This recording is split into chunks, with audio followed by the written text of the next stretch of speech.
Hello everyone, welcome you all. आज का हमारा एमएससी का टॉपिक है फ्यूरेन। इस वीडियो के अंदर हम डिस्कस करने वाले हैं फ्यूरेन का इंट्रोडक्शन, स्ट्रक्चर, सिंथेसिस और उसके केमिकल रिएक्शंस। तो चलिए शुरुआत करते हैं हमारे टॉपिक की इसके इंट्रोडक्शन के साथ में। तो यहाँ पर आपको कंपाउंड देखने को मिलता है फ्यूरेन, जो कि एक 5 मेंबर्ड हेटेरोसाइक्लिक कंपाउंड होता है, जिसके अंदर आपको हेटेरो एटम ऑक्सीजन देखने को मिलेगा।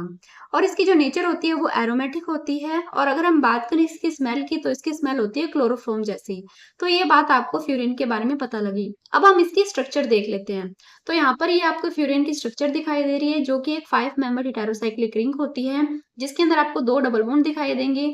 यहाँ पर oxygen as a hetero atom होता है और इसके ऊपर जो लोन पेयर होते हैं वो पार्टिसिपेट करते हैं कॉन्जुगेशन के अंदर, जिसकी वजह से ये जो पर्टिकुलर कंपाउंड है ये एरोमेटिक कैरेक्टर रखता है, यानी कि हकल रूल को फॉलो करता है। तो ये बात हुई फ्यूरेन की। अब हम बात करते हैं इसके सिंथेसिस की। तो यहाँ पर आपको डिफरेंट तरीके के इसके मेथड ऑफ प्रिपरेशन या फिर सिंथेसिस मेथड देखने को मिलेंगे, जिसके अंदर हमारा सबसे पहला मेथड आता है, वो आता है पाल-नोर सिंथेसिस मेथड। इस मेथड के अंदर हम क्या करेंगे, यहाँ पर हम लेंगे 1,4 डाइकार्बोनिल कंपाउंड, जिसकी रिएक्शन हम करवाते हैं P2O5 के साथ में in the presence of H2SO4, जिसके बाद में हमें प्रोडक्ट देखने को मिलता है फ्यूरेन डेरिवेटिव। तो ये है हमारी फर्स्ट रिएक्शन, जो कि है पाल-नोर सिंथेसिस। नेक्स्ट हमारी जो रिएक्शन आती है वो है फिस्ट बेनरी सिंथेसिस। इस सिंथेसिस के अंदर हम लेते हैं अल्फा हेलोकीटोन, जिसकी रिएक्शन हम करवाते हैं बीटा कीटो एस्टर के साथ में। इन दोनों की रिएक्शन होती है बेस के प्रेजेंस में, जो कि हम यहाँ पर लेते हैं NaOH और साथ में लेते हैं pyridine, जिसके बाद में यहाँ से 1 मोल वाटर का रिलीज हो जाता है और हमें यहाँ पर देखने को मिलता है furan derivative as a product. हमारा जो सिंथेसिस मेथड आता है वो है फ्रॉम कार्बोहाइड्रेट। हम कार्बोहाइड्रेट से किस तरीके से फ्यूरिन का फॉर्मेशन कर सकते हैं। तो यहाँ पर हम पॉलीसेकेराइड लेते हैं एज अ कार्बोहाइड्रेट, जिसका हम एसिड हाइड्रोलाइसिस करवाएंगे। एसिड हाइड्रोलाइसिस करवाने के बाद में हमें प्रोडक्ट मिलता है फरफ्यूरिल। अब ये जो फरफ्यूरिल है, इसका आगे हम क्या करेंगे, रिडक्शन करवाएंगे हाई टेम्परेचर पर, जिसके बाद में यहाँ पर 1 मोल कार्बन मोनोऑक्साइड का रिलीज होगा और हमें यहाँ पर देखने को मिलेगा फ्यूरिन। तो ये था हमारे सिंथेसिस मेथड, जिसके अंदर हमने कार्बोहाइड्रेट से फ्यूरिन का फॉर्मेशन किया। नेक्स्ट हम बात करते हैं हमारे अगले सिंथेसिस मेथड की, जो कि है साइक्लाइजेशन ऑफ एलिनल्स। यहाँ पर एलिनल्स का मतलब है क्यूमुलेटेड डाइईन्स। यहाँ पर हम लेते हैं एलिनल्स, जिसकी रिएक्शन हम करवाते हैं AgNO3 और CH3CN की प्रेजेंस के अंदर, जिसके बाद में हमें यहाँ पर फ्यूरिन डेरिवेटिव देखने को मिलता है। तो हम यहाँ पर एलिनल्स के साइक्लाइजेशन से भी फ्यूरिन का फॉर्मेशन कर सकते हैं।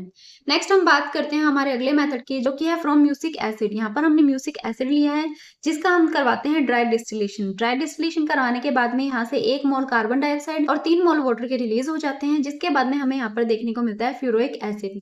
अब इस फ्यूरोइक एसिड को हम हाई टेम्परेचर देते हैं, जिसके बाद में ये फ्यूरेन के अंदर चेंज हो जाता है। तो ये सभी सिंथेसिस मेथड थे फ्यूरेन के।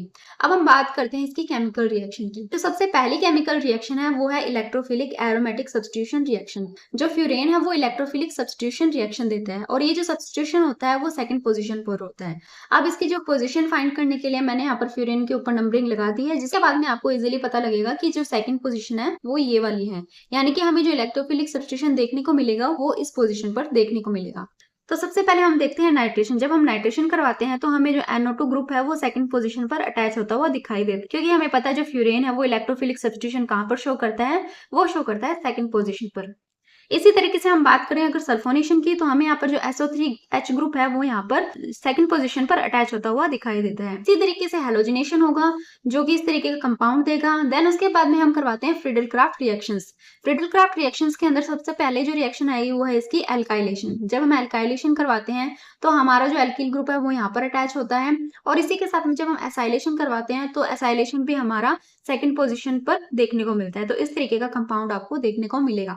तो ये थी हमारे फ्यूरेन की इलेक्ट्रोफिलिक सब्स्टिट्यूशन रिएक्शन। नेक्स्ट हम बात करते हैं इसकी अगली केमिकल रिएक्शन की।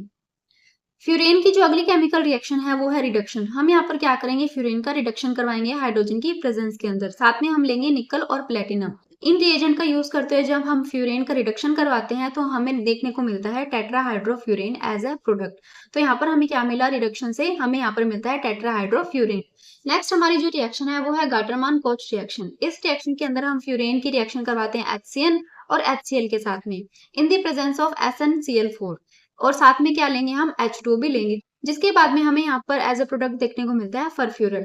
नेक्स्ट हमारी जो रिएक्शन है फ्यूरेन की वो है डिल-साल्डर रिएक्शन। डिल-साल्डर रिएक्शन के अंदर फ्यूरेन एक्ट करता है एज अ डाइनोफाइल, जिसकी रिएक्शन हम करवाते हैं डाइन के साथ में। और यहाँ पर जो हम डाइन लेने वाले हैं वो है मैलिक एनहाइड्राइड। तो जब इन दोनों की रिएक्शन होती है तो हमें कुछ इस तरीके का एडिशन प्रोडक्ट देखने को मिलता है। नेक्स्ट और फाइनल जो हमारी केमिकल रिएक्शन है फ्यूरेन की वो है गोमबर्ग रिएक्शन। गोमबर्ग रिएक्शन के अंदर हम लेते हैं फ्यूरिन, जिसकी रिएक्शन हम करवाते हैं डाइअज़ोनियम सॉल्ट के साथ में, जिसके बाद में हमें यहाँ पर अडक्ट ऑफ होमोलाइटिक एराइलेशन यानी इस तरीके का प्रोडक्ट देखने को मिलता है। साथ में यहाँ से नाइट्रोजन गैस है वो भी रिलीज होती है। तो ये थी फ्यूरेन की डिफरेंट केमिकल रिएक्शंस। तो ये था आज का हमारा वीडियो जिसके अंदर हमने फ्यूरेन का इंट्रोडक्शन, स्ट्रक्चर, सिंथेसिस और केमिकल रिएक्शंस भी देखी। तो इस वीडियो के लिए इतना ही। आई होप आपको वीडियो अच्छा लगा होगा। अगर वीडियो अच्छा लगा तो please like, share and subscribe कीजिए। Thank you.